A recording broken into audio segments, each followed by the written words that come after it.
দাঁড়িপাল্লা ভোট দিন।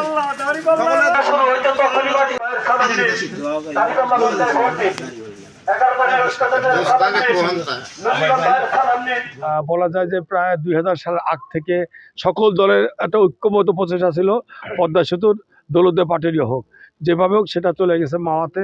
দ্বিতীয় পদ্মা সেতু শুধু কোনো এক দলের দাবি না, বরং আমাদের এই জেলাবাসীর দাবি পদ্মা সেতু হলে শিল্পাঞ্চল হবে। এটা আমাদের দাবি, সকলে মিলে ইনশাল্লাহ আমরা নির্বাচিত হলে এটা আমরা আদায়ের চেষ্টা করব।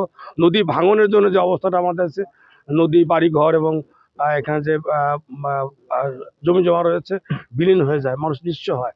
আমরা ইনশাল্লাহ, এবং দুর্নীতির কারণে এগুলো স্থায়ী বাঁধ নির্মাণ হয় না, আমরা আসলে অবশ্যই 100% নিশ্চয় সরকার আমরা দুর্নীতি মুক্তভাবে এই বাঁধ নির্মাণ করব, মানুষ যাতে আর কোনো ক্ষতিগ্রস্ত না হয় তার সামনে। দোয়া করেন দাঁড়িপাল্লায় ভোট দিন, দোয়া করেন দাঁড়িপাল্লায় ভোট দিন। অ্যাডভোকেট নুরুল ইসলাম, গলন্দের কৃষি সন্তান, দাঁড়িপাল্লা মার্কা ভোট দিন। এই ভিডিও আলা নেই।